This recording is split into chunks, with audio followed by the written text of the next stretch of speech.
sókè fún òmìnira ìran aládé gbogbo. Yorùbá World Media lórí YouTube, Twitter, Instagram, Facebook àti bẹ́ẹ̀ bẹ́ẹ̀ lọ. Yorùbá World Media láti darapọ̀ mọ́ wa tàbí tẹ́ ẹ bá fẹ́ bá wa dòwò pọ̀ ní Yoruba World Media ẹ kàn sí wa lórí www.yorubaworldmedia.com tàbí kẹ́ fi àtẹ̀jíṣẹ́ ṣọwọ́ sí wa látòrí ímeèlì wa info@yorubaworldmedia.com. Yorùbá World Media ìkànnì tó ń ṣojú ọmọ Yorùbá jákèjádò àgbáyé. Ó ti yá o ká jíjọ máa gbọ́, ó ti yá o ká jíjọ máa gbọ́, Yorùbá World Media ni mò ń sọ o. Ó ti yá o ká jíjọ máa gbọ́. Yorùbá World Media ìkànnì tó dúró tán fún jàǹgbara òmìnira ilẹ̀ Yorùbá. Yorùbá World Media ìkànnì tó ń gbẹnu ọmọ Yorùbá sọ̀rọ̀ fún òmìnira ilẹ̀ wa. Yorùbá World Media ìkànnì tó ń sọ̀rọ̀ sókè fún òmìnira ìran aládé gbogbo. Yorùbá World Media lórí YouTube, Twitter, Instagram, Facebook àti bẹ́ẹ̀ bẹ́ẹ̀ lọ. Yorùbá World Media láti darapọ̀ mọ́ wa tàbí tẹ́ ẹ bá fẹ́ bá wa dòwò pọ̀ ní Yorùbá World Media ẹ kàn sí wa lórí www.yorubaworldmedia.com tàbí kẹ́ fi àtẹ̀jíṣẹ́ ṣọwọ́ sí wa látòrí ímeèlì wa info@yorubaworldmedia.com. Yorùbá World Media ìkànnì tó ń ṣojú ọmọ Yorùbá jákèjádò àgbáyé.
Oṣù kẹwàá ṣe fẹ́ gbọ́. Ọjọ́ tó ń sọjọ́ ìbí ọmọ aládìkún olóyè Sunday Májàsọ́lá Àdìsá ọmọ Adéyẹmọ aka Ìgbòho Òòṣà nípa bí gbogbo àwọn ọmọ ẹgbẹ́ ìfẹ́lọ́dún àpapọ̀ Yorùbá lágbàáyé lábẹ́ ààrẹ wa ọmọọba Adébáyọ̀ Fáládé ti gbàkejì ààrẹ ọmọ Kẹ́hìndé Ìgèàdùnbí Kentos ń ṣe ìrọ́kẹ̀kẹ̀ ìgbáradì níbàámu pẹ̀lú ìfẹ́ àti ẹ̀mí ìforihàn lágbèkalẹ̀ àyẹ́sí ọjọ́ ìbí Ìgbòho fún tọdún yìí pẹ̀lú àkọlé Dinner with Ìgbòho. Bákan náà la ó mọ gba ọba Ògbóni àgbáyé lálejò Tajudeen Ọlárẹ̀wájú Àjàlá àti bàbá Adésọjí Tàlàbí àwòrò ṣàṣà eégún mọ̀gájí nílùú London láti wá ṣe àyẹ́sí fún olóyè Ìgbòho lọ́jọ́ náà tí ó wáyé nínú gbọ̀ngàn ńlá ní London Kensington 179 to 199 Holland Park Avenue London W11 4UL United Kingdom bẹ̀rẹ̀ látago méje ìrọ̀lẹ́ ẹlẹ́lẹ́dago méjìlá òru. Bákan náà láti ń kí wa kú ìmúrasílẹ̀ ìwọ́de làmìlaka tẹgbẹ̀lẹ́gbẹ̀ ènìyàn tí ó wáyé nílùú ọba 1 million rally in London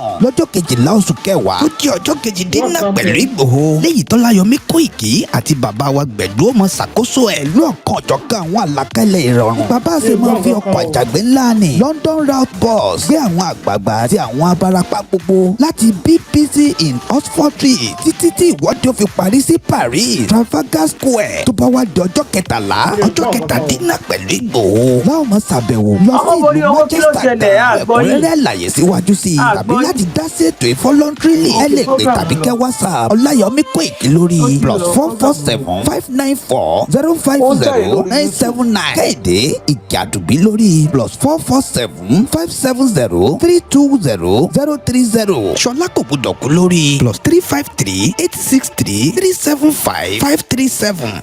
bákan náà ní ẹ lè kàn sí Tóyìn Ọláoyè lórí +447-896-018-764 lápapọ̀ ọmọ Yorùbá àgbáyé pátápátá YSDN pẹ̀lú Yorùbá World Media Home and Diaspora àti gbogbo ìkànnì mìíràn tó ń sọ̀rọ̀ sókè fún ìjàǹgbara ọmọ Yorùbá. ní àwa ẹgbẹ́ ìfẹ́lọ́dún àpapọ̀ ọmọ Yorùbá ṣe ń kí ọmọ aládìkú wípé ẹ kú ọdún ẹ kú ìyèdún a sì ń ṣàmọ́dún sẹ̀mí ìtayà tọmọ. Yorùbá World Media ló kéde lórúkọ gbogbo ọmọ Yorùbá pátápátá.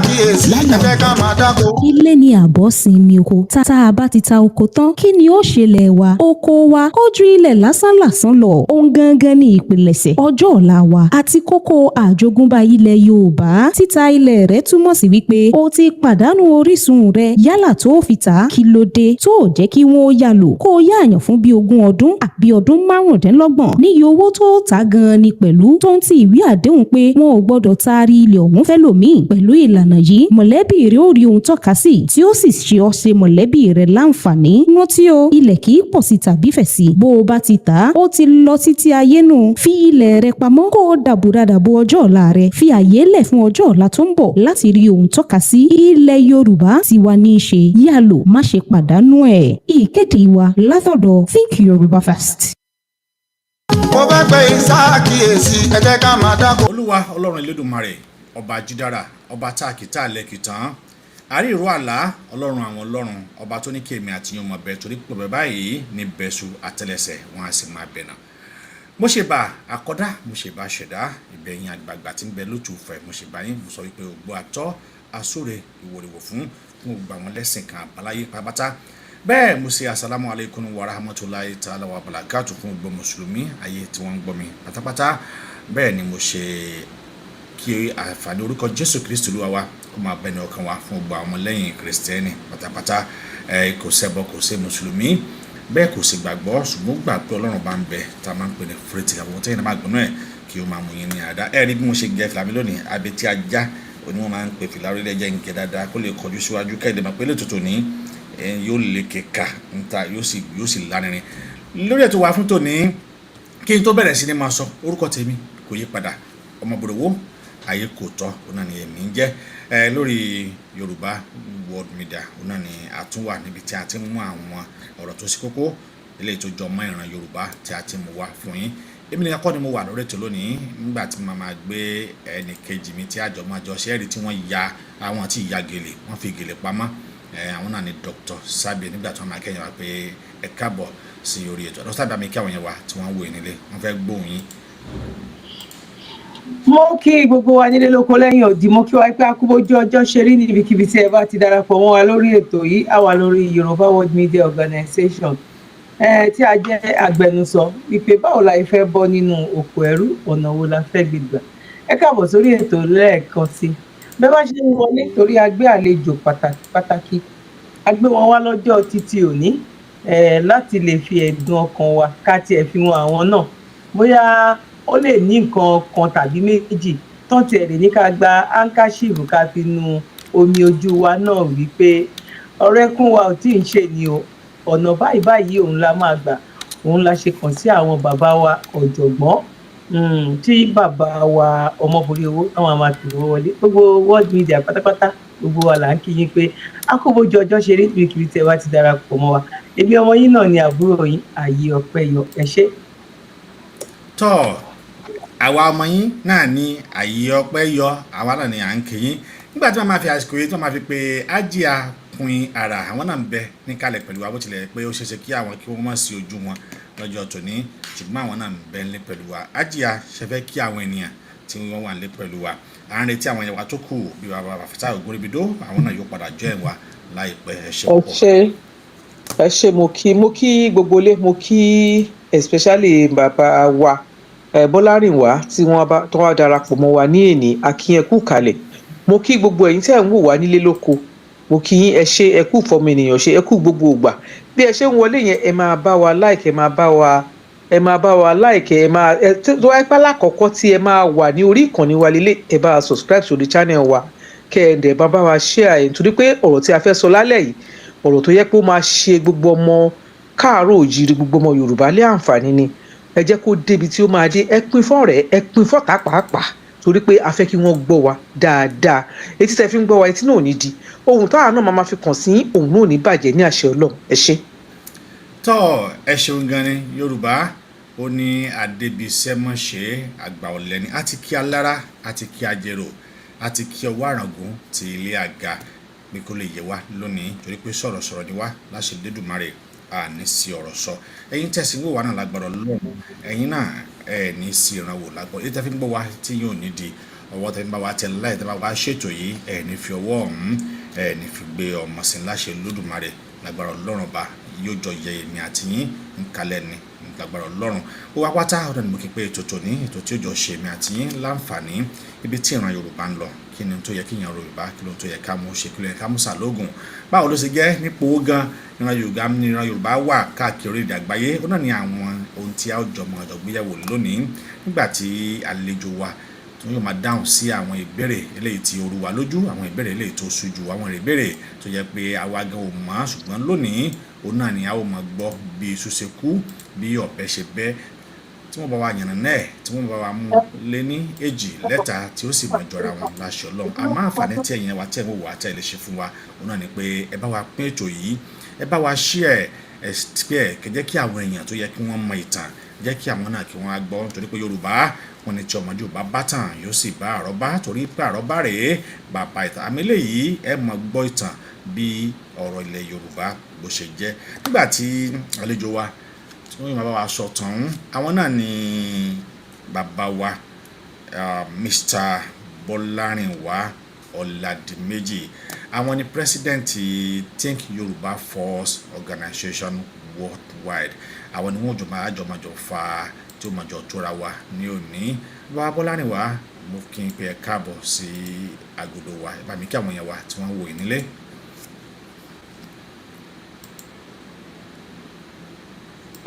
Mo kí gbogbo ọmọ káàárọ̀ oòjíire ní orúkọ Olódùmarè mo kí ẹ̀yin bàbá wa ẹ̀yin ìyá wa tẹ́ wà ní orí ìjókòó níbikíbi tẹ́ ti ń gbọ́ mi káàkiri ayé inú mi dùn láti darapọ̀ mọ́ àwọn sọ̀rọ̀sọ̀rọ̀ àwọn onímọ̀ àti àwọn akíkanjú ọmọ ilẹ̀ Yorùbá tí wọ́n ti ń ṣe gudugudu méje yàyà mẹ́fà láti rí i pé information is well coordinated and well passed to the Yoruba people níbikíbi tá a ti wà káàkiri ayé.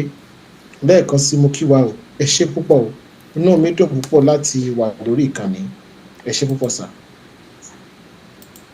ẹ ṣeun gan ni bàbá wa ẹ ṣe àdúpẹ́ wípé àpè yín ẹ jẹ́ wa ní agbára Elédùmarè agbára òjẹ́ lọ́la jẹ́ kí a rí yín pẹ́ láṣẹ Ọlọ́run agbára Elédùmarè lágbára àwọn onílẹ̀ ẹ jẹ́ kí a bọ́ sí agbami ètò ẹ̀yin wa àmọ́ kí a tó bẹ̀rẹ̀ kí a tó bọ́ sí agbami ètò bẹ́ẹ̀ kẹ́ jẹ́ kí èmi àti yín kí a jọ dé ìpolówó ọjà wa náà ẹ rí n tá à ń sọ fún wa ni pé gbogbo wọn tó ní ilẹ̀ lọ́wọ́lọ́wọ́ báyìí má ṣe ta ilẹ̀ tó ní o lè fi ilẹ̀ yìí o lè líìsì ẹ̀ o lè yáta fún 20 ọdún fún 30 ọdún fún 100 ọdún ní iye tó o fẹ́ tà for life bóyá o fẹ́ talẹ̀ ní 20 million kó o sì tà for life o lè líìsì ilẹ̀ yìí lásán fún èèyàn fún 50 years fún the same that 20 million tẹ́ẹ̀dẹ̀jọ ní agreement pé lẹ́yìn 50 years ó tún lè fún ọ lówó míì tí ilẹ̀ yìí tí yóò sì máa jẹun tí àwọn àrọ́mọdọ́mọ rẹ tí wọ́n yóò máa dé bá tá a bá wò ó ìran yíbò kì í talẹ̀ fún Yorùbá o nítorí pé mi gbé ńlẹ̀ yíbò dáadáa mo sì jẹ́ pé ilẹ̀ àkọ́kọ́ tí màá kọ́ra láyé Port Harcourt mo rà sí wọn àgbà èkìní nu tá bá tún wá gbà pé wọ́n talẹ̀ fún yín wọn ò ní sọ pé àwọn tààfin pátápátá èkejì ẹlẹ́kẹta ni pé tẹ́ ẹ bá wá kọ́ ilé náà tán tẹ́ ẹ bá kú wọn ò ní gbà kí n wo sin síbẹ̀ ohun tí mo mọ̀ ni kì í ṣe ìtàn kì í dẹ̀ ṣe àrọ́bá ohun tó sojú mi kòró tí mo sì ní àwọn tó ṣẹlẹ̀ sílẹ̀ gbẹ̀ ni wọ́n á ní ẹ̀ lé sí wọ́n á ní ká máa gbé lọ sí fíléèjì ẹ̀ wọ́n á ní kí wọ́n lọ sin síbẹ̀ kò sí bí onítàn ṣe kú láyé tí ìpèrè ó gbà kí wọ́n sin sórí ilẹ̀ tó fowó ara ẹ̀ rà tó fowó ara ẹ̀ kọ́ wọn ò ní gbà láìláì wọ́n gbà kẹ́ni lé ń bẹ̀ oṣù pẹ́pẹ́ wá sí ọ̀tàn síbẹ̀ wọn ò ní gbà ìtumọ̀ ẹ̀ ni wípé ẹ̀yin kọ́ lẹ́nilẹ̀ ẹ̀yin yálò ni ìtumọ̀ ẹ̀ nìyẹn mo dẹ̀ rántí pé ńgbà tí Àmẹ́sì tó jẹ́ gọ́fúnà Rivers State òun náà ṣe nǹkan bẹ́ẹ̀ tó ní kí gbogbo àwọn èèyàn padà sílùú wọn tó sì ń fún wọn lówó ìgbà yẹn ni wọ́n gbé Formula 202 jáde wọ́n tó bá ralẹ̀ tó bá jẹ́ non-indigene ó ní fọ́ọ̀mù tí wọ́n á lọ gbà secretariat fọ́ọ̀mù yóò mọ̀ sọ fún ọ wípé ìjọba náà fọwọ́ sí kí àwọn indigene kí wọ́n talẹ̀ fún ọ o ṣùgbọ́n ìjọba fọwọ́ sí kó o lò ó fún 20 years ó wá níye tí wàá san fún wàá tún wá san another tax míì fún ìjọba lọ́tọ̀ láyé amẹ́sì ni wọ́n ṣe nǹkan wọ̀nyí àmọ́ nílẹ̀ Yorùbá àwa ò kì í ṣe nǹkan bẹ́ẹ̀ níṣe ni àwa máa ń ju òkò tá a tún sọ olóko nù eléyìí tí ó sì dáa àwọn Think Yorùbá Force àwọn ni wọ́n ṣe agbátẹrù clip tàbí play yìí pé ẹ má ṣe talẹ̀ yín ilẹ̀ yín ó lè wúlò fún yín ẹ jẹ́ ká jọ lọ gbọ́ ìpolówó ọjọ́ ọ̀hún bí ó ṣe lọ.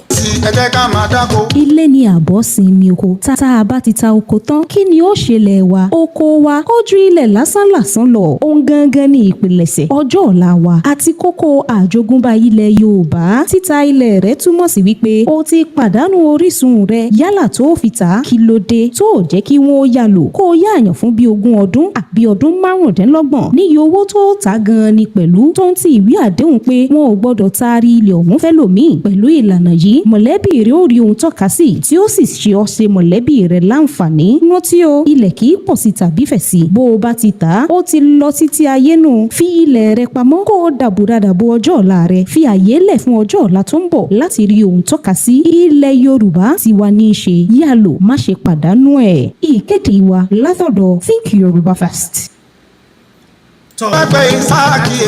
Think Yorùbá Force ó náà ní ìpèdè ọ̀hún ti wá wọ́n sọ wípé má ṣe pàdánù ilẹ̀ rẹ yá wọn lò ní kó má ṣe pàdánù ẹ̀ eléyìí ó dẹ̀ ṣe pàtàkì fún wa lẹ́yìn náà bákan náà ẹ má gbàgbé wípé ayẹyẹ ọjọ́ ìbí olóyè Sunday Igboho lè tó wáyé ní ọjọ́ 11 oṣù táwa náà yìí ó kù ọjọ́ bíi ọjọ́ 8 báyìí tí ètò ọ̀hún tí yóò wáyé bẹ́ẹ̀ láfi ṣe 1 million rally léètì náà tí ó wáyé pẹ̀lú ẹ̀yìn ọba tí ẹ̀ bá ṣe ra tíkẹ́ẹ̀tì yín ẹ kàn sí àwọn tí wọ́n wà ní ìgbọ̀nù ẹ̀ bẹ́ẹ̀ sì ni a fẹ́ kí gbogbo pátá kájọ pàdé lọ́hùn-ún àwọn tí wọ́n so wá pọ̀ àwọn náà ní kálọ̀ kíbá kí wọ́n lè tú wa ká Olódùmarè yóò ṣàánú fún wa jẹ́ kí a lọ sí ọ̀dọ̀ bàbá wa Bọ́lárìnwá mo fẹ́ kí ẹ bá mi ṣàlàyé ara yín láàrin ìṣẹ́jú díẹ̀ irú ọmọ ìlú wo lẹ ṣe kí lorúkọ yín gan kí ni àwọn èèyàn fẹ́ mọ̀ díẹ̀ nípa ẹni tí ń jẹ́ Bọ́lárìnwá Ọládìméjì àwọn èèyàn tún máa pè é bí àṣà Àjíà wọn máa pè yín ní Àrẹ̀kúnrúnmí tí ń bá gbà á àwọn èèyàn fẹ́ mọ̀ díẹ̀ nípa yín kó tó di pé àbọ̀ sí ètò ẹ ṣé púpọ̀. ok ẹ ṣé mo jẹ́ ọmọ bíbí ìlú Ìbàdàn ni mo ti wá.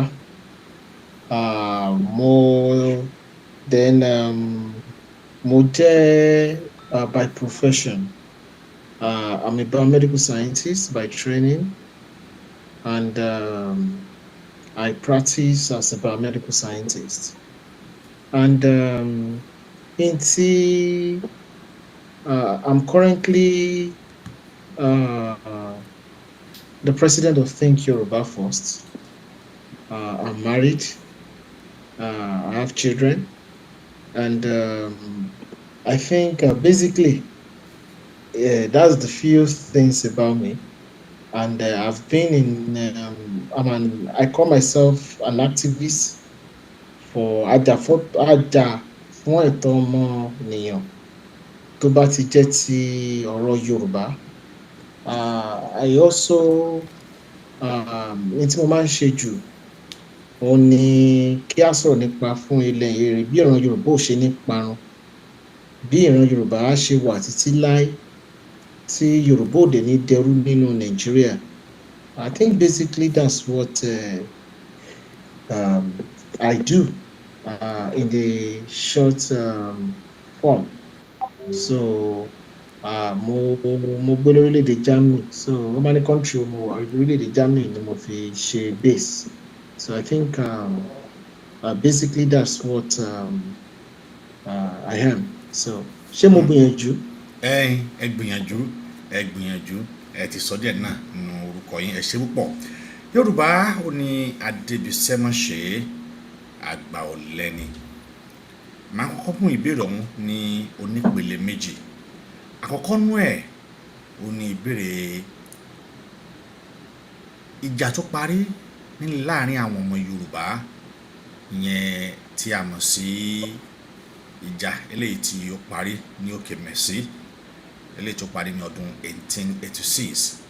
Mo fẹ́ kí ẹ bá wa ṣàlàyé ẹ̀ fún àwọn ọmọ Yorùbá díẹ̀. Báwo ló ṣe bẹ̀rẹ̀? Báwo gan ló ṣe parí? Torí pé Yorùbá wọn ní tí ọmọdé ò bá bá tàn, irú ọmọ bẹ́ẹ̀ a sì máa bá àrọ́bá. Àrọ́bá sì rèé bàbá ìtàn ni. Ẹ ṣé púpọ̀. Ẹ ṣé olóòtú. I will be mixing English and Yoruba language. Torí ìdí pàtàkì. Ọ̀pọ̀lọpọ̀ àwọn terminologies tí màá máa lò while I'm trying to explain a lot of historical events are in English language. As one of the legacies of colonialism, a lot of the historical literatures many of us read were written in English language. So, tí ẹ bá rí tí mò ń sọ èdè Gẹ̀ẹ́sì, ẹni bínú sí mi ni, because that is the only way I can effectively convey the message and the historical facts that happened. Ẹ ṣé olóòtú. You asked me to give a little bit of history, like a summary of the Kiriji War. The Kiriji War is also called the Ekiti-Parapọ War. And the term Kiriji came from the sound of the guns that were used during that war. The war lasted for 16 years and it ended in 1886. It's one of the longest civil war in the world. And the Kiriji War, which was the brutal Yoruba civil war, where the entire Yoruba land was at war. It happened in the 19th century. What is the 19th century? The 19th century was a century between the 1800s and the 1899. I call that period, that century, the century of blood and iron.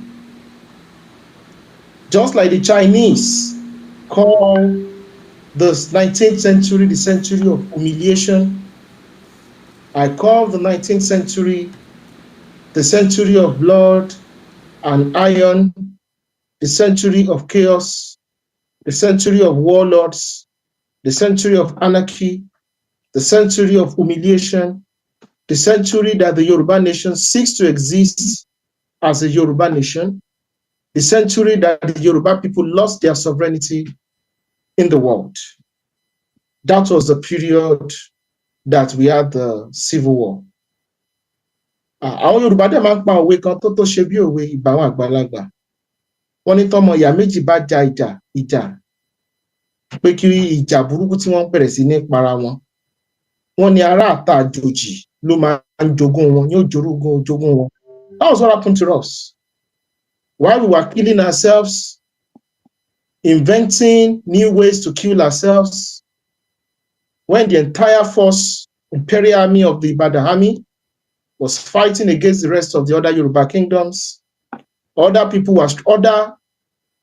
external invaders were strategically placing themselves to inherit and take over our Commonwealth and our resources. It was because of that war that we currently find ourselves dispersed into different parts of the world. It was because of that war that we have Yoruba people in Ghana, Yoruba people in Togo, Yoruba people in Benin Republic, and Yoruba people in Nigeria. Because we killed ourselves to the point that we did not have the ability to defend ourselves anymore. What happened in the 19th century? Why did I call the 19th century, the century of blood and iron? Tẹ́ bá lọ wo ìtàn Yorùbá dáadáa. Ìtàn Yorùbá between the 1100s and the 1800s, it is almost impossible kẹ́ rí bí tí Yorùbá ti bẹ̀rẹ̀ sí ní para wọn, carry any major war nílẹ̀ Yorùbá. Between the 1100s and the 1800s, tí Yorùbá ò bá mọ bá dá òmẹjà, Yorùbá ń bá àwọn Nupeja. Tí Yorùbá ò bá mọ bá Nupeja, Yorùbá ń bá Málíà jà. So Yorùbá òun, we had a period of peace, and there was a stability amongst the Yoruboid people. Kí ni mo mean by Yoruboid people? Or the Ile-Ife descendants. The Yoruboid people were people that are linguistically and ethno-linguistically related, that had Ile-Ife as a single source of their ancestral heritage. But something happened. Gbogbo apáta la mọ̀ ìtàn Àfọ̀njá àti Álímì nílọrin. Lédè kan kúkúrú, the strongest political, military, and soft power in the entire Yoruba-speaking world during that time, which was the Oyo Empire, collapsed. Bí Oyo Empire ṣe collapse, Oyo Empire ló maintain stability, ló maintain peace and tranquility in the northern part borders of Yoruba land, in the eastern borders of Yoruba land, in the southern border of Yoruba land, and even in the western borders of Yoruba land. Bí Oyo Empire ṣe fọ́, tí Oyo Ilé wà totally destroyed, hell was let loose, and there was a period that ṣẹ́mọ̀ ẹ wo ogun tó ṣẹlẹ̀ ní Syria, tó jẹ́ pé gbogbo ayé wá di pé close to 2 million refugees left Syria to go and dwell in Germany. Ẹ wo bí ogun ṣe ṣẹlẹ̀ ní Lebanon, tó jẹ́ pé we have more Lebanese living outside Lebanon than before. Tí ogun kú Ọ̀yọ́lé, Ẹ̀gbá declare independence, Dahomey declare independence, Nupe declare independence. A lot of small nations and kingdoms, Ilorin declare independence, and hell was let loose. And when this happened, there was a lot of internal war, and there was a lot of demographic changes. Kí ni mo mean by demographic changes? Gbogbo bí tá ń pè ní ilẹ̀ Ìbàdàn lónìí, àwọn Ẹ̀gbá, Òwu àti Ìjẹ̀bú ló wà ńbẹ̀, in the different sections and zones within Ìbàdàn. So nígbà tí àwọn refugee tí wọ́n ń sá bọ̀, ṣe mọ̀ pé tógun lé wọn ní Ọ̀yọ́lé, ọ̀pọ̀lọpọ̀ ìlú ni wọ́n parun. Tẹ́ pé different àwọn Nupe, ó kálukú declare independence, and a lot of Yoruba people out to run away from their ancestral homelands. Nígbà tán dẹ̀ ń bọ̀, òun ló fà tí ọ̀pọ̀lọpọ̀ ìlú bí Ìbàdàn, ìlú bí Modákẹ́kẹ́, ìlú bí Ọdí-Òmu, ìlú bí ìlú wo tún nìyẹn náà, a lot of cities, Ìjàyè, that was where many of these cities were formed. They were refugee cities. So Modákẹ́kẹ́ ni, Ọdí-Òmu ni, even some part of Àpòmù, a part of Ẹdó-Àbọ̀n, a part of Ìjàyè, gbogbo àwọn ìlú yẹn, ìlú refugee ogunléndé ni ọ̀pọ̀lọpọ̀ ìlú yẹn. Àwọn tí wọ́n sá ní ogun ni, àwọn tí wọn ò kú sógun ni, àwọn tí wọn ò tàlérú sógun ni. So when a lot of these refugees were coming, they were changing, wọ́n lọ settle sí Ìbàdàn, wọ́n bẹ̀rẹ̀ sí change the political structure, wọ́n bẹ̀rẹ̀ sí ní change the demography, àwọn ìlú tó yí wọn ká. So the Oyo people that came to settle, that met the Ife, Ijebu, and other Yoruba groups already in Ibadan. I don't want to cut, after the Danamu War, they took over the political structure of Ibadan. And that was how Ibadan transmuted into the first military republic in the history of Sub-Saharan Africa. Ibadan is a military republic. So Ibadan became a military republic, and Ibadan started trying to replace the Oyo Empire as the biggest political and military power in the Yoruba-speaking world. Ibadan was competing with the likes of Ilorin, which was a Yorubanized Islamic city-state, and Ibadan was competing with the likes of Ijayi, which was another powerful militaristic Yoruba city state that was ruled by Kurumi, who was an Ààrẹ Ọ̀nà Kakanfò. So Ibadan defeated the Oyo and the Ilorins in 1840 at the Battle of Osogbo, and totally annihilated the Ijayi in 1861 and between 1861 and 1862. So Ibadan became the most powerful state, the most powerful military power in the Yoruba-speaking world. And Ibadan started expanding. It started expanding after annexing the entire tributary state of Ijayi towards the west. Ibadan started expanding towards the east and annexed the Ekiti city states, the Akure, the Ijesha city states. Ibadan even got as far as Ifon and even some parts of current-day Edo states. So Ibadan built another Ibadan empire. They built another Yoruba empire. It was an militaristic empire, which was a form of a Roman republic. That was what Ibadan built. So it was during this period that the intricacies, I don't want to go deep, Fabunmi Okemesi, Ogedengbe Agbogungboro, and Aruta, and all these other fighters, generals of Ekiti Ijesha extraction, also rebelled and started fighting against Ibadan, so that they can get their freedom. But I will also talk about the geopolitical realities of what happened in that war. Shari Ogun Kirijiyan Oyekoto 16 years. And Ọ̀pọ̀lọpọ̀ ogun, I will start from the Ijayi War. Shari ní ilẹ̀ Yorùbá, tí a bá fẹ́ kí ogun ó kó ilẹ̀ Yorùbá, a gbọ́dọ̀ jẹ́ kí àjòjì kó mọ dá sí politics wa. Gbogbo bí mo ṣe sọ pé millions of Yorùbás ló perish ní 19th century. There was something constant. If you look deep into many of the damages that happened in the 19th century,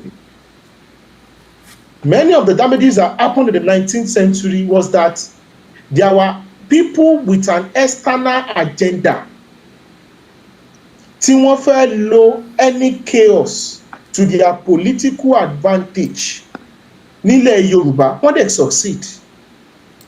Ṣé ọ̀rọ̀ Alimi ni àbí Àfọ̀njá? Alimi fẹ́ ó ń wá agbára, ó dẹ̀ ń support Àfọ̀njá láti máa bá àwọn ọ̀dọ́ àwọn ọmọ èèyàn tí ẹ jà. Nígbà tí Àfọ̀njá succeed, Àfọ̀njá declare independence Ìlọrin, kí l'Álímì ṣe? Ó gbẹ̀yìn gbẹbọjẹ́ ni, ó fi èwú gbàbùkún ni. Ẹ bá wo the same thing pẹ̀lú tó ṣẹlẹ̀ níbi ogun Ìjàyè àti Ìbàdàn. Ogun Ìjàyè àti Ìbàdàn, we knew it was a constitutional issue. Nígbà tí Ààrẹ Ọ̀nà Kakanfò Kúrúnmí sọ pé according to the constitution of the Ọ̀yọ́ empire, wọ́n gbọ́dọ̀ pa àrẹ̀mọ ọba pẹ̀lú ọba tó bá wàjà ni. That's the constitution of ancient Ọ̀yọ́. As brutal as it was to curtail the misuse and abuse of power and to ensure pé the best person ló yìí máa jà sí Aláàfin of Ọ̀yọ́. Ìbàdàn was saying that it was that the constitution yẹn mọ́. But it was bigger than that, because according to Ìtẹ́bálọ́kà ọ̀pọ̀lọpọ̀ ìwé ìtàn, the British were looking for ways to destroy these powerful city-states. Ibadan was too powerful, Ìjàyè was too powerful, the Ekitis were very powerful, the Ìjẹ̀bús was too powerful, the Ẹ̀gbás were too powerful. Literally, torí gbogbo àwọn ilẹ̀ Yorùbá ìpátá ni wọ́n ti ra nǹkan ogun látọ̀dọ̀ Portuguese. The Portuguese were selling guns and ammunitions to many of these Yoruba city states.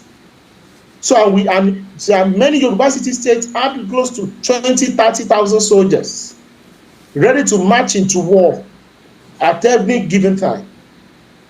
So kí ni wọ́n ní láti ṣe? Because our British, they have a long experience in the modern creation of empires compared to the Yoruba people. Wọ́n bẹ̀rẹ̀ sí ní àmú one side against the other in order to be able to take us apart. British people, the British, after taking over Lagos, creating the Lagos colony, níbi ogun wọn pè ní ogun Awóyáyá, nígbà tí ọba Kòsọ́kọ́ àti ọba Akíntóyè tí wọ́n jà sí ipò. Ṣé mọ̀ pé torí pé àwọn ọmọ ìyá méjì ń jà sí ipò, ibẹ̀ náà ni àwọn British, àwọn èèbó amúnisìn, tìbí tán gbà wọlé náà nìyẹn tí wọ́n fi empower ẹnìkan láti bá ẹnìkan jà, tí wọ́n fi rí Èkó gbà.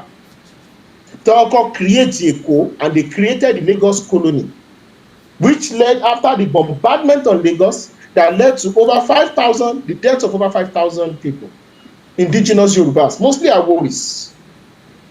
After they were done, wọ́n tún wò ó pé kí ni àwọn tún lè ṣe. Wọ́n lọ empower, they supplied Ìbàdàn with guns and ammunition. Rẹ́mọ ni wọ́n gbà láti smuggle ìbọn yẹn wọlé fún Ìbàdàn. Torí ẹ̀ nígbà tí ogun Ìjàyè parí, Ìjẹ̀bú àti Ẹ̀gbá, they came together and said they are going to go and destroy Rẹ́mọ. Kékeré tí Rẹ́mọ ó gbà láti mọ jẹ́ kí British lo òun láti smuggle ìbọn wọlé, láti jẹ́ kí Ìbàdàn ó lè rí Ìjàyè destroy. And the British army marched from Lagos to go and defend Rẹ́mọ. Kaliba understand ibi tí wọ́n ti bẹ̀rẹ̀.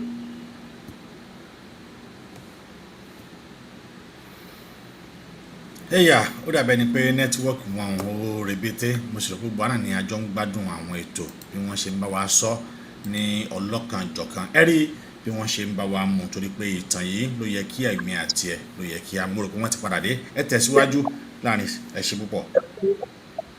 So torí ẹ̀ ni British ló fi march sí Rẹ́mọ láti defend Rẹ́mọ, torí Ẹ̀gbá àti Ìjẹ̀bú wọ́n fẹ́ lọ pa Rẹ́mọ rẹ́. So nǹkan ogun, finance, proxy war ni wọ́n ń perú nǹkan báyìí ní geopolitics. It was the British that financed Ibadan, helped Ibadan in the destruction of Ìjàyè. Nígbà tí wọ́n wá ṣe báyẹn tán, wọ́n rí pé Ìbàdàn táwọn mọ̀ help yìí, àwọn gbọ́dọ̀ wá solution sí Ìbàdàn. Kí náà ṣe? Ogun Ìbàdàn. Ṣé rí gbogbo pé nǹkan kan báyìí ló fà á? There will always be a reason kọ́mọ ìyá méjì fi jà.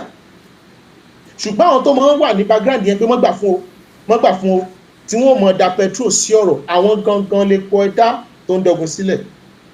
Ẹ wo ọ̀rọ̀ Russia àti Ukraine. Ọ̀rọ̀ Russia àti Ukraine, a mọ̀ pé issue wà, kò yẹ kó le tó bá yẹn. But Western powers, àwọn ni wọ́n ń supply nǹkan ogun fún Ukraine. Àwọn ni wọ́n ń fún Ukraine ní aid packages 10 billion lónìí, 8 billion lọ́la, 20 billion lọ́la. Àwọn ni wọ́n ń fún wọn ní mercenaries pé mọ́ wọ́rí mọ́ jà lọ. Pé àwọn ni mọ́ wọ́rí àbọ̀rajé kíní fún ọ, àbọ̀rajé Russia jẹ fún ọ. Àwọn ni wọ́n sọ pé máa jó lọ pọ̀ wẹ́yẹn. Russia á destroy Russia ni. Àwọn ni wọ́n ń ṣe gbogbo yẹn lẹ́yìn. Àwọn ni wọ́n gbé Ukraine lẹ́yìn. Naturally, Ukraine ò tó bẹ́ẹ̀ láti gbéná wojú Russia. Níbo? Àwọn ni wọ́n wà nídìí ọ̀rọ̀ tó rò fi ń ké. Tí ẹ bá ṣe Western power ni, Ukraine ó ti wà defeated within 1 year. The same thing ló ṣẹlẹ̀ níbi Èkìtì parapọ̀ wọ Ògìrìjì wọ̀.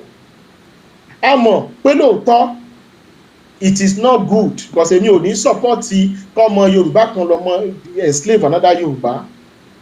But that war kò bá ti ní a form of a peaceful resolution if not there were external backing. So the British played a crucial role. In fact, after the war, Britain, Queen of England, ó fẹ́ sọ Ògèdèngbé agbógungbòrò, ó fẹ́ sọ di sáà, ó fẹ́ ná ìtẹ̀ tó gèdè Ògèdèngbé agbógungbòrò ní náírà o. Kódà Ògèdèngbé rí pé ara àwọn èèyàn wa ni mo bá jà, Yorùbá ẹgbẹ́ ọlájọ bá jà, so kí ló tó fẹ́ fún mi ní sáà? Why do you want to knight me? But Ògèdèngbé refused. Kí ni the reason? Because bàbá yẹn understand of the damage that has been done nílẹ̀ Yorùbá. We were just a victim of circumstances. So they weaponized, they gave a lot of weapons.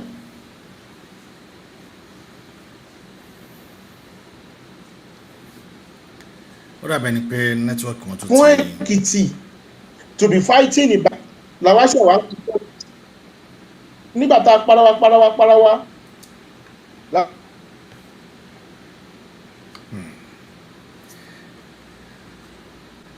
So ẹ̀yin yẹn wá ó dàbẹ̀ ni pé nẹ́tíwọ́ọ̀kì wọn tó ti lọ. ẹ̀yin yẹn wá àdúpẹ́ ẹ̀rí wọ́n ti bá wa sọ ọ̀pọ̀lọpọ̀ ọ̀rọ̀ eléyìí tí ó ṣe kókó tó yẹ ká mọ̀ nípa tó ń ṣẹlẹ̀ Ṣé ẹ gbọ́ mi? Yorùbá. Ṣé ẹ gbọ́ mi? À ń gbọ́ yín báyìí, ẹ ṣé gan ni, ẹ ti padà wá. So nígbà tí a parawa for close to 16 years ni Aláàfin of Ọ̀yọ́ bẹ̀rẹ̀ sí kọ lẹ́tà sí British pé ẹjọ́ ẹ má jẹ́ ká para wa mọ́. Ẹ wá mọ̀ táwọn British wá sọ nígbà tó dé. This was the beginning of the problem.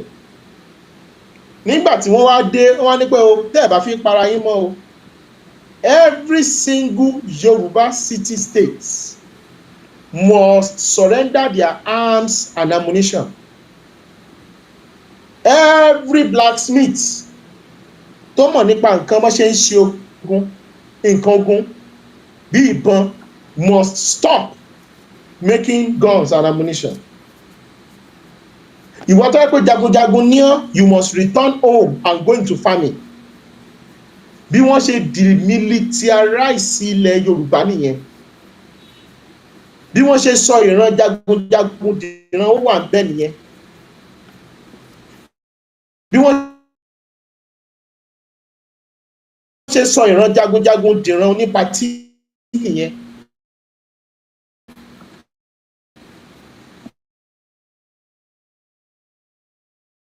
Bí wọ́n ṣe sọ ìran jagunjagun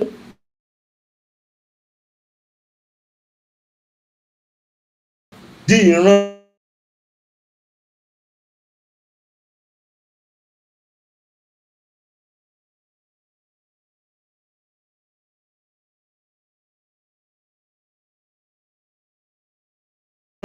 àwọn tẹ́ pé wọ́n ti wá di tẹ́ bá gba létí ọ̀tún kò sòtì sí. That was the beginning. Tọ́ ẹ ṣe àdúpẹ́ gan ni. ẹ̀yin yẹn wá tí ẹ̀ ń wò wá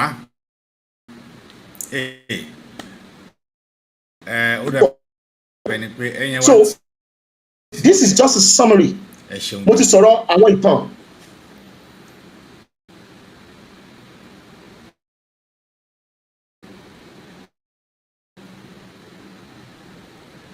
ẹ̀yin wa tí ẹ bá ń gbọ́ wa àmọ́ tó ẹ ṣeun bí ètò yìí sọ̀rọ̀ nípa ìfẹ́ lọ́jọ́ sí ibi torí akọ́lùtò àtọ̀ náà ni pé the place of the Yoruba people in the multipolar world òun náà ni ayọ̀ máa bá wa sọ̀rọ̀ nípa ẹ̀ bá àmọ́ kó tó di pé a bọ̀ sí abala kejì ètò yìí ẹ̀yin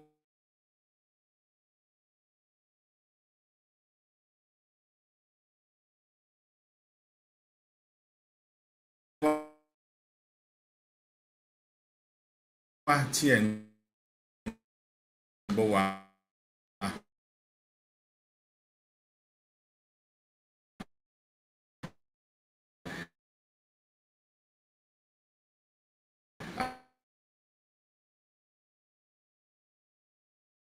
ayẹyẹ ọjọ́ ìbí olóyè sáyẹn yóò sì wáyé pẹ̀lú ẹ̀.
wọ́n gbìyànjú because of ibi tá a bára wa nínú Nàìjíríà. Ẹ má jẹ́ parọ́ tàn yín, kò ń ṣe gbogbo òran ló ní interest nínú development, progressiveness, modernization.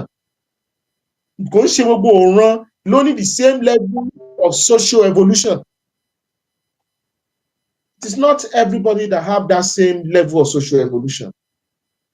Torí ẹ̀ ló fi wà difficult fún Yorùbá láti chati party wa in this current structure that ti bára wa. Because àwọn kò tiẹ̀ fẹ́ kí n tó jẹ́ kí Yorùbá lànà ò tiẹ̀ fẹ́ gbọ́. Wọ́n ṣá believe torí rádaràda ìran ní ọ̀pọ̀lọpọ̀ ìran. I'm not trying to be condescending. Torí ẹ̀ làwọn our political elite try láti ṣe Àmọ̀tẹ́kùn.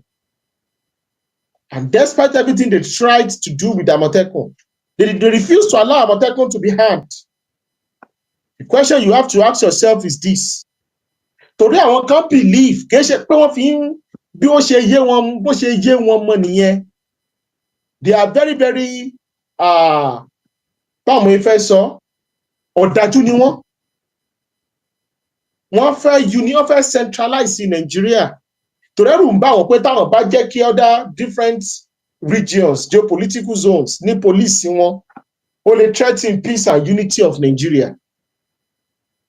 So èyàn ní lè ṣe coup d'etat kó mú jẹ gbogbo àwọn ìwà rádaràda tó wà ní Nigeria. Tá à ń gbàdúrà pé k'Ọlọ́run bá wa mú kúrò. So they would rather keep everybody under lock and key. So wọn allow káwọn èèyàn ní state police. Because with state police, local government police, ẹ tó ń jẹ koríko yín, ẹ tó ń dàlúrú, ẹ tó ń jalè, ẹ máa mọ̀. All crimes are local. Because the central police is heavily compromised. Because àwọn kan believe pé Fulani Mali àti Fulani Nigeria ọmọ ìyá ni wọ́n, so there is ethnic solidarity. And so kò jẹ́ kí crime kò jẹ́ kó ṣe é tackle ẹ long. Despite pé wọ́n dẹ̀ ń pa ọ̀pọ̀lọpọ̀ lọ́nù Nigeria, wọ́n dẹ̀ sì fẹ́ hold on to this demonic system. So what is the solution? The solution is there must be state local government policing. The security architecture must be decentralized.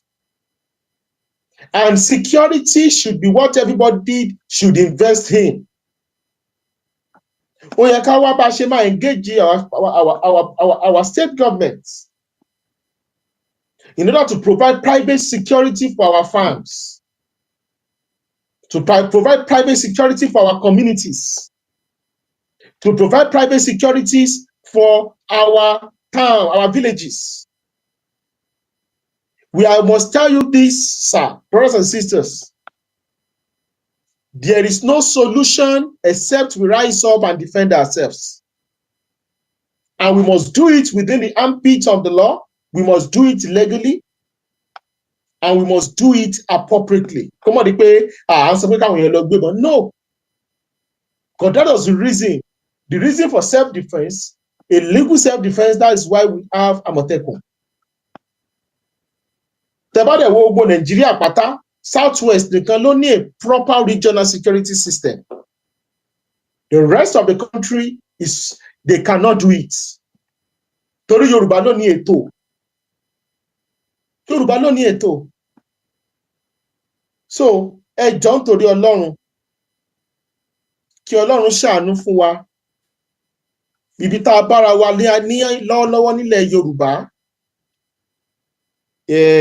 Pẹ̀lú tó ń ṣẹlẹ̀ ní gbogbo Sub-Saharan Africa, Sahel. Gbogbo tó ń ṣẹlẹ̀ lọ́wọ́ Libya. Ogun Libya láti bọ́ sógun Sudan. Ogun Sudan láti bọ́ sógun Mali. Ogun Mali láti bọ́ sógun Burkina Faso. Ogun Burkina Faso láti bọ́ sọ́rọ̀ Central African Republic. Central African Republic láti bọ́ sọ́rọ̀ Ethiopia. Ti Ethiopia báyìí ó ti fẹ́ wọ Somalia. Ti Somalia àti bọ́ sí South Sudan wà ń bẹ̀. So gbogbo àwọn ìlú yẹn pátá, every machinery ló ń wọ Nigeria. and they are trickling down into our tropical rainforests. So we need to engage the nationalists, the conservatives, the sociocultural, the traditional class needs to engage the political leaders. We don't have a choice. Kadewa and the Obas on how to defend our spaces. Because vigilantes are not illegal. We work using OPC and to protect villages, our farmlands. It's not illegal. So it's going to cost us money. It's going to cost us organizations. It's going to cost us mobilization, and it's going to cost us time. So bí a ṣe lè ṣe tí wọn ò fi ní fojú agbésùnmọ̀mí wò wá, òun ni mo fi ń sọ ọgbọ́n tí mo ń sọ lórí afẹ́fẹ́. And we are going to be seen as legal. Because even tẹ́ bá wo ní Zamfara, ní Sokoto, they have a lot of local vigilantes, ẹ lọ wo civilian JTF ní North East. So kò jẹ́ bó ṣe jẹ́ o. Olódùmarè ó fi mú àlàáfíà padà wá sí ilẹ̀ adúláwọ̀. Ẹ ṣé púpọ̀.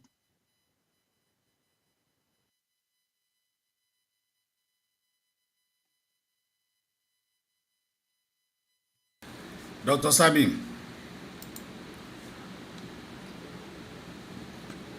tọ́ ẹ ṣeun gan ni, adúpẹ́ ní ọwọ́ yín fún àlàyé ilé tí ẹ ti ṣe yìí. Àfi bí kí a máa kúrò lórí ètò yìí mọ́, torí pé wàá fi ọmọ Yorùbá ilé tí wàá mọ̀ pé lóòótọ́ ó yẹ kí ìran Yorùbá ó yẹ kí a kúrò òní gbọ́ àgbọ́yé pẹ̀lú gbogbo tí ẹ ti ń bá wa sọ láti àtàtàárọ̀.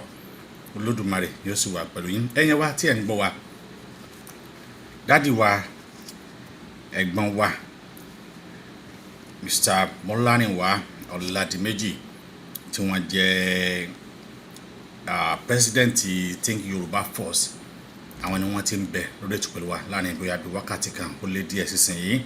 Mo mọ̀ wípé program ilé òkè ṣe àkọ́kọ́ àtúgbé wọn wá, ẹ̀rí bí wọ́n ṣe bá wa yànnà náà eléyìí tí ó sì yé wa dáadáa, tí àwa náà tí àṣírí èsì fọ̀ sí, ẹ̀rí pé n tó dáa jù òun náà ni kí ìran Yorùbá kí ó kúrò. Wọ́n dẹ̀ ti ṣàlàyé ohun tó yẹ ká ṣe.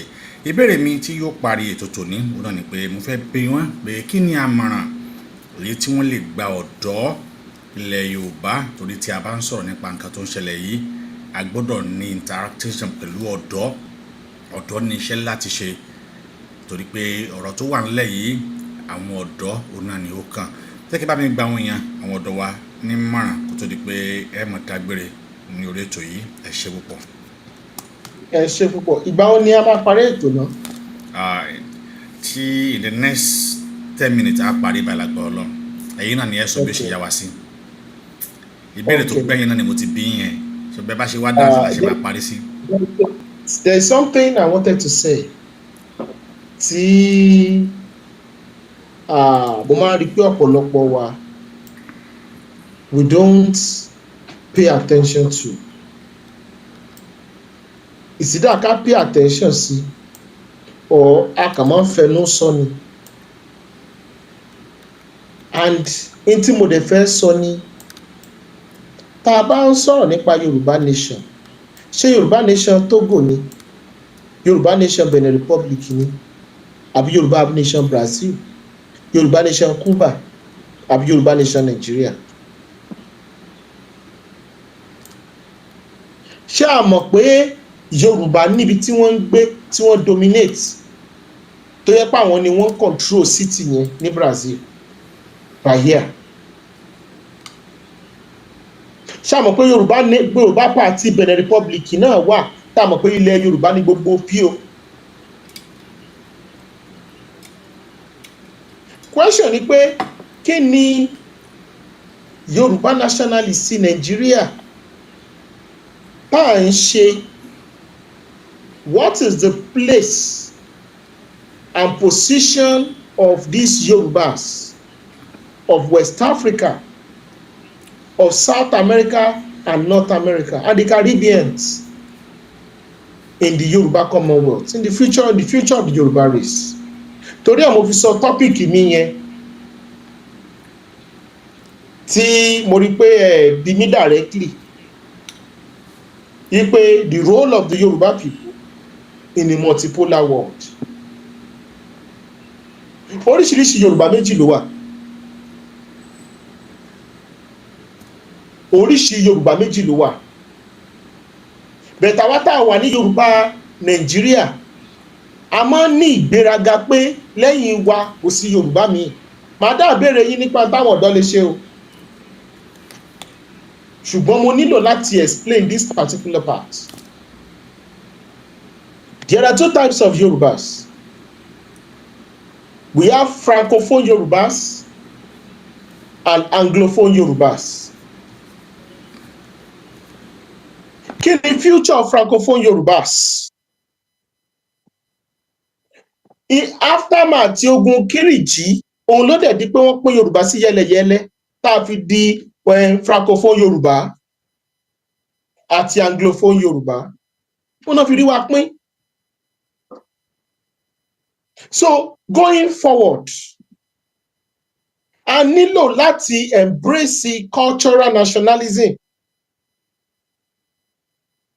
láti ensure wípé agenda tí Yorùbá Sierra Leone bá ní, ó ní agenda tí Yorùbá Nàìjíríà ní.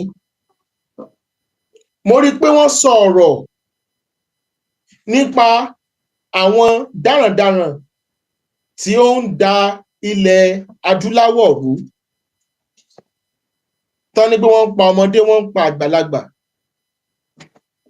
Wọ́n á ní pé agenda kan náà làwọn ní. Ṣé Yorùbá Benin Republic àti Yorùbá Nàìjíríà, ṣé mindset kan náà la ní ṣá, economically, politically and socially? Mo rántí nígbà tí wọ́n ṣe coup ní Niger Republic, tí ECOWAS was hoping that they are going to invade Niger Republic and restore democratic leadership in Niger Republic. Mo rántí pé Northern Arewa leaders, a good example was El-Rufai. Only an invasion of Niger Republic is an invasion of Northern Nigeria. Ṣé bákan náà ló jẹ́ fọ́mọ ìran Yorùbá? Tọ́rọ̀ Yorùbá la wá sọ ń bí o. Ṣé tó máa ní kán bọ́ǹbù Benin Republic lónìí? Ṣé ọmọ Yorùbá ẹgbẹ́ yín náà kan ni ó sọ fún yín pé ẹ pa wọ́n dànù? Kí ló kàn wọ́n?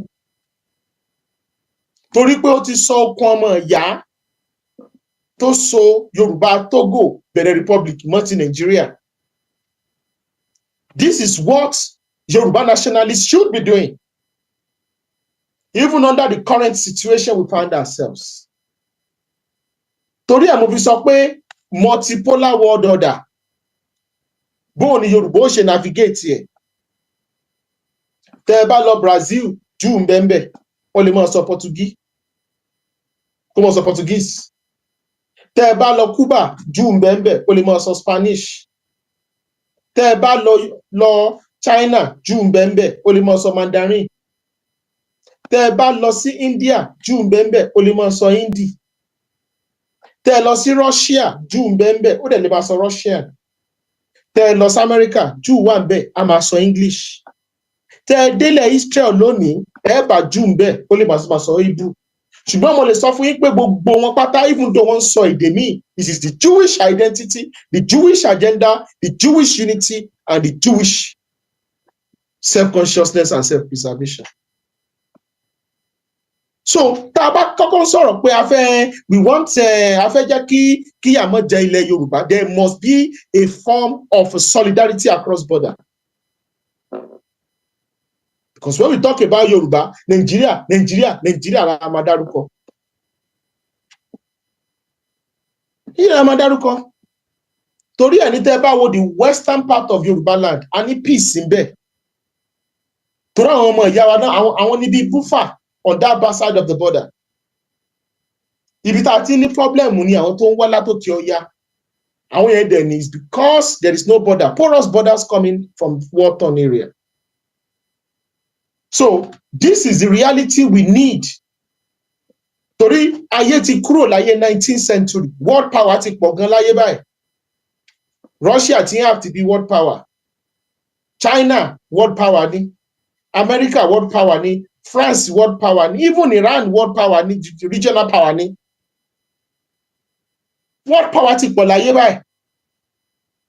Kò dàbí ìgbà yẹn tó yẹ pé unipolar ni. In tí Britain bá sọ fún gbogbo ayé ni Britain ni ayé fẹ́. In the 19th century. So bóò ni Yorùbá ó ṣe navigate this dangerous period? Tí yà ò ní jẹ wá gbé, tí a ní parun, tá a dẹ̀ ní bá ogun lọ nígbà ní àkókò yìí. Because that is what we should be planning. We should, àgẹ̀rẹ́ àìṣe pé yóò gbé pọ́npọ́ ìníkan kìnìkan, ayé ti kúrò báyẹn, we need a think tank. We need Yoruba nation people need a think tank. People that are intellectuals, that are selfless, that are ready to plan the future of the Yoruba race for the next 200 years. Atọ́kùn, mo fẹ́ bi léèrè kan Dr. Zabi, Baba Omoboriowo. Close your eyes tonight. Close your eyes tonight, and I want to ask you a question. In the next 200 years, where will the Yoruba people be? In the next put that question into you. The next 200 years, where will the Yoruba people be? Yoruba nation. Ilẹ̀ Yorùbá yóò ti dà bí ilẹ̀ aláwọ̀ funfun. Àti máa àwọn ọmọ Yorùbá wọ́n ti padà sí Nàìjíríà. Gbogbo ọmọ Nàìjíríà yóò ti padà sílé. Wọ́n visa bẹ̀ wá ni.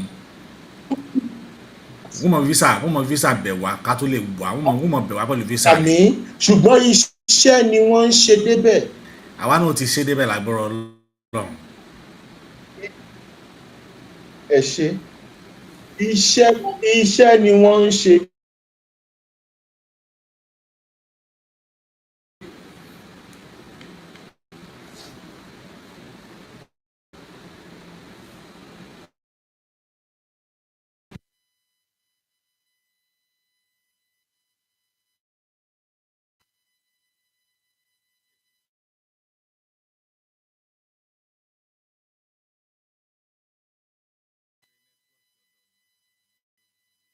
Iṣẹ́ ni ẹ náà ṣe ń gbọ́ mi ṣá. Mo ń gbọ́ yín àgbọ́yé. Mo ń gbé yín.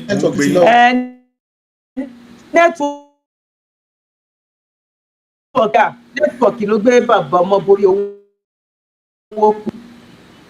kúrò. I'm pretty sure. Mo ti ń gbọ́ wọn, mo ń gbọ́ wọn báyìí.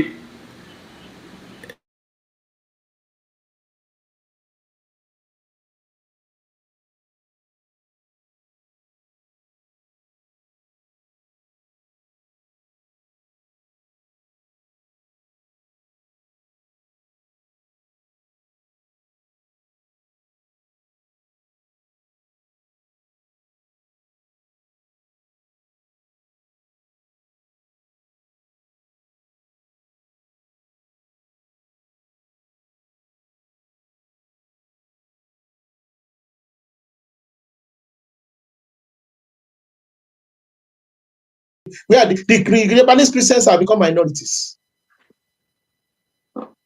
By 1948, by 1940,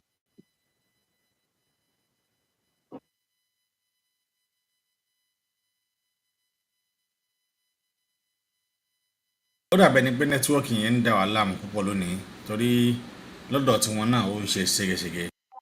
Dr. Sabi, ṣé ẹ̀ ń gbọ́ mi? Dr. Sabi.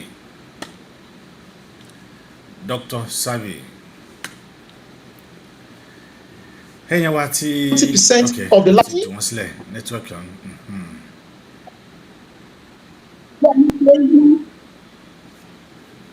Àti bí ìgbà ṣe ń yí. So a nílò láti di ojú wa pinpin. Ká pa ìrégbè tì. Ká pa gbogbo Ààrẹ ká pa gbogbo àwọn disturbances and let us intellectually prepare our future. This is what Think Yoruba First, this is what people like us are doing. And look into the future. If Nigeria is going to exist, what will be the role of the Yoruba people in Nigeria? If Benin Republic is still going to be existing, what is the role of the Yoruba people in Benin Republic? If Togo is going to be existing, what should be the role of the Yoruba people in Togo? If Brazil is going to be existing, what should be the role of the Yoruba people in Brazil? Same as Cuba, same thing as Trinidad and Tobago, same thing as Barbados, same thing as United States of America. This is what àwọn ìran alágbára ìtàn ṣe nìyẹn. They don't react, they act and they respond. Gbogbo wọn pa wá, wọn ẹ má bínú omi ìbú wa, wọn pa wá o, ìyà ń jẹ Yorùbá o, is because we are not organized. And we are not precinct. We don't see into the future and plan our future. We are not controlling our destiny. We want to continue to be victims. And we are not supposed to be victims anymore. Even though in a state of victimhood, we must stop acting as victims. We must be ready to suffer in this generation so that the coming generation will not suffer. So far, so good. I've not seen that in what we are doing. We need to do that. Now, for the youths. For the youths. Ẹbí mi lè rò kí ni káwọn ọ̀dọ́ ṣe. Bẹ́ẹ̀ni sà. Rí orin Peter Tosh ó kọrin kan. Only you can't blame the youths. You can't blame the youths. Only you taught them that Christopher Columbus was a very good man. You can't blame the youths. Ẹ̀rín tí wọ́n kọ́kọ́ ṣe ní Nàìjíríà ni pé wọ́n make sure pé wọn kọ́ history mọ́ Nàìjíríà. Ibi tí wọ́n ti kọ́kọ́ mú àwọn youths wa nìyẹn, tí wọ́n ti bà yé ọ̀pọ̀lọpọ̀ youths Yorùbá jẹ́. So youth tí ò mọ history, tí ò ní knowledge culture, tí ò mọ̀ nípa heritage, tí ò mọ̀ nípa nǹkan kan, tẹ́ pé kò mọ̀ ju entertainment lọ, kó fi earring símú, àwọn ọkùnrin ni o, kó dirun sórí, kó mọ bóra. Ṣé youth yẹn ló fẹ́ protect anything? Òun gan ni ó ní pé káwọn ọ̀tá máa bọ̀, kán destroy ilé òun. Wọ́n ní kò yé. And àwọn ìran tó dẹ̀ ti wà nínú àhámọ́ báyìí, táwọn ọ̀dọ́ wọn ti ya ìyàkuyà, wọ́n pọ̀ láyé. That is why we need to use the informal system of education and use social media as a tool to properly educate our youth, to engage our youth, and to properly start the revolution and the Yoruba Renaissance that is currently taking place in this 21st century. But it means a chance Yoruba Renaissance. So what we need for our youth is the mass orientation and the awakening of the Yoruba consciousness of our youth. The question is how? By making sure we disseminate proper history. We must do it. We must help each other and promote this identity, promote these contents so that we can have a future. So that we can have a future. That is the only way. Because if we do not educate our youth about Yoruba geopolitics, about Yoruba history, cultural values, and identity, we are not going to have a future. God forbid. So, ẹ ṣé púpọ̀ o. Thank you very much for having me. Ẹ ṣé púpọ̀ sir, ẹ ṣé púpọ̀ ma.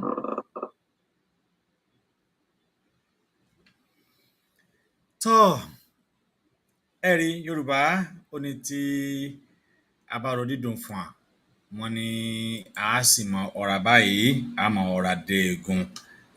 Olódùmarè ló dá ìran Yorùbá bẹ́ẹ̀ ní ọlọ́gbọ́n ìmọ̀ ohun òye. Mo kí bàbá wa tí wọ́n ti ń bá wa sọ̀rọ̀ láti àtàtàárọ̀, ìyẹn bàbá wa Bọ́lárìnwá tí wọ́n jẹ́ alága Think Yorùbá Force káàkiri àgbáyé. A dúpẹ́ lọ́wọ́ yín wípé a pè yín ẹ dá wa lóhùn. A dúpẹ́ lọ́wọ́ yín wípé a pè yín ẹ sì jẹ́ wa. Bẹ́ẹ̀ ni wọ́n ti báyé history jẹ́, kò sí history mọ́, àgbọ̀ history mọ́. Ẹ̀yin wa ní agbára Ọlọ́run á tún máa gbé wọn wá ní ọjọ́ míì ní ayé tí wọ́n sọ lónìí. Ẹ jẹ́ kí gbogbo wa ká lọ gbọ́, ká lọ tún gbọ́ dáadáa. Á rí ẹ̀kọ́ kan tàbí míì eléyìí tí yóò ṣe wá láǹfààní nínú ẹ̀.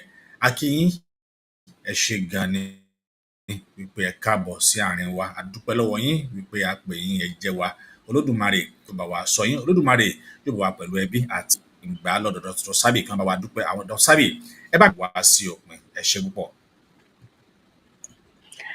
A dúpẹ́ lọ́dọ̀ Ọlọ́run. Nẹ́tíwọ̀kì yẹn gan ó ń ṣe ṣége fún wa. Nẹ́tíwọ̀kì yẹn ń ṣe bẹbẹ fún wa.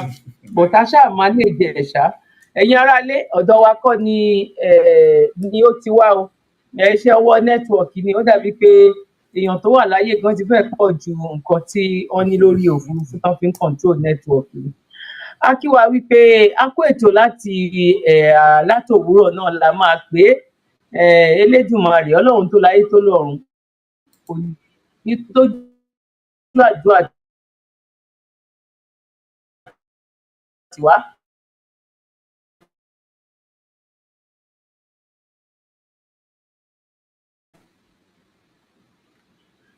Bá a ṣe dúró tì ìran wa náà á tú wa sílẹ̀. Kò ní pé kọ́lọ́run mú wa kúrò kó mú wa dé ilẹ̀ lérí. Á ti wà nílẹ̀ lérí. Ọlọ́run ò mọ̀ọ́mọ̀ ṣe wá ní ọmọ kóòtù òjíire.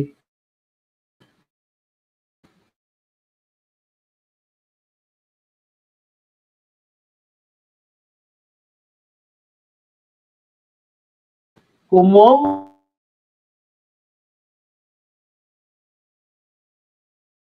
ṣe wá.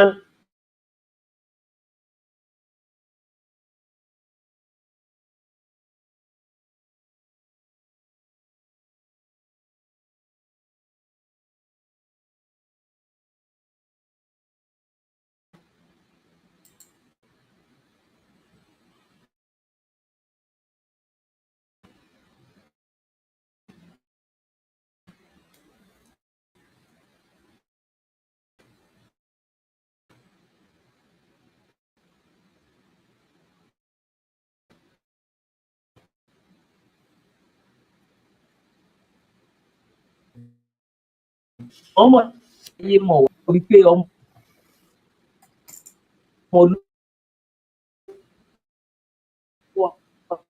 Ọlọ́run lè yín ọ̀jọ̀gbọ́n agbára ilé tí o kíbi tí ẹ bá ti ní pé kí ni làwà.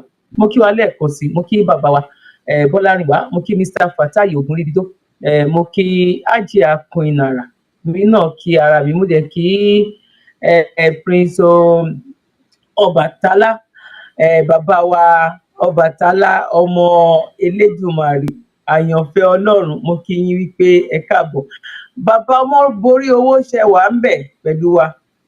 Bẹ́ẹ̀ ni ẹ ṣé gan ni, mo wà ń bẹ̀ pẹ̀lú yín. A dúpẹ́ lọ́wọ́ Ọlọ́run. Ẹ bá wa kásẹ̀ ètò nílẹ̀. A dúpẹ́ lọ́wọ́ Elédùmarè ọba tó sọ wa, Elédùmarè ọba ayérò àlá alágbádá iná aláwọ̀ tẹ́lẹ̀ ọ̀run. Jẹ́ kí èmi àti yín ká bẹ̀rẹ̀ tó àti parí ohun ẹ̀sìn gbọ́dọ̀ ní ẹgbọ́n bí wọ́n ṣe bá wa yànnà ọ̀rọ̀ wa lẹ́yọ̀ kọ̀ọ̀kan. Olódùmarè ló wà pẹ̀lú wa. Mr. Bọ́lárìnwá Ọládìméjì tí wọ́n jẹ́ alága Think Yorùbá Force, àwọn náà ni wọ́n ti ń bá wa sọ̀rọ̀ látàárọ̀. Olùmọ̀ dẹ̀ ṣe bá wa mú Yorùbá wọn ní díẹ̀ wọn ló tó fún ọlọ́gbọ́n. Wọ́n ní àbọ̀ ọ̀rọ̀ báyìí là sọ fọmọlúàbí tó bá dẹnu ẹ̀ yòrò. Ibi yìí ó náà ni a ó ti mú àdàbòtò ní wọ́sọ̀pọ̀ ní aṣọ ọlọ́bẹ̀ ṣe ẹ̀yin tẹ́ bá wa jẹ́ náà ẹ kú àìbínú fásitì yìí. Mo fi kí bàbá wa Fatai Ogunribido mo ń bẹ níkàlẹ̀ pẹ̀lú wa.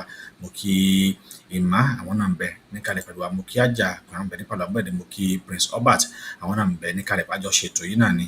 àmọ́ ní ó ṣeéṣe pé ẹni lè gbóhùn wọn lónìí nítorí pé ọjọ́ ti lọ púpọ̀ ṣọlágbọ́rọ̀ ọlọ́run Elédùmarè yóò wá pẹ̀lú wa àjọ ń ṣe àwọn ni wọ́n jẹ́ kí ètò yìí ni wọ́n ń bá wa tó ní abẹ́lẹ̀ tó jẹ́ kí ó ṣeé ṣe Olódùmarè kò ní dá wa láàmú kò sì ní fi ìfẹ́ kò ní fi tú wa ká láṣẹ ọlọ́run títí dìgbà mi táwọn pàdé lórí ètò wa lórí Yorùbá World Media ó dàárọ̀ ká sùn rẹ̀ kí èmi àti yín ká mọ̀ tí olùjú kàlàkàlà kó mọ̀ ṣe bàbá ká má ṣe rí gbàmígbàmí títí dọ̀là ọ̀hún ire àti ayọ̀ náà ni yóò máa jẹ́ ẹ̀tẹ̀rẹ̀ fún wa ó dàárọ̀ òun. ó ti yá o ká jíjọ máa gbọ́ ó ti yá o ká jíjọ máa gbọ́ Yorùbá World Media ni mò ń sọ o ó ti yá o ká jíjọ máa gbọ́ Yorùbá World Media ìkànnì tó dúró tán fún jàǹgbara òmìnira ilẹ̀ Yorùbá Yorùbá World Media ìkànnì tó ń gbẹnu ọmọ Yorùbá sọ̀rọ̀ fún òmìnira ilẹ̀ wa Yorùbá World Media ìkànnì tó ń sọ̀rọ̀ sókè fún òmìnira ìran aládé gbogbo Yorùbá World Media lórí YouTube Twitter Instagram Facebook àti bẹ́ẹ̀ bẹ́ẹ̀ lọ Yorùbá World Media láti darapọ̀ mọ́ wa tàbí tẹ́ ẹ bá fẹ́ bá wa dòwò pọ̀ ní Yorùbá World Media ẹ kàn sí wa lórí www.yorubaworldmedia.com tàbí kẹ́ fi àtẹ̀jíṣẹ́ ṣọwọ́ sí wa látòrí ímeèlì wa info@yorubaworldmedia.com Yorùbá World Media ìkànnì tó ń sojú ọmọ Yorùbá jákèjádò àgbáyé.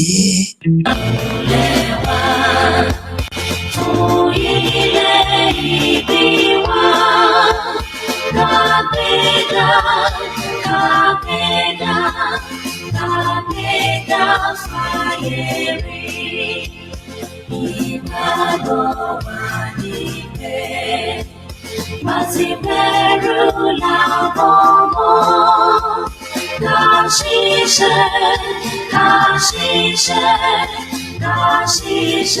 katola Ishamato minira Ningecheka malepa Tẹ̀síwájú fọ́pọ̀ ire àtòhun tó dára Ọmọ Oòduà nìyé Kò sí ipò ẹ̀tọ́ rẹ̀ Ìwọ ni ìmọ́lẹ̀ Gbogbo adúláwọ̀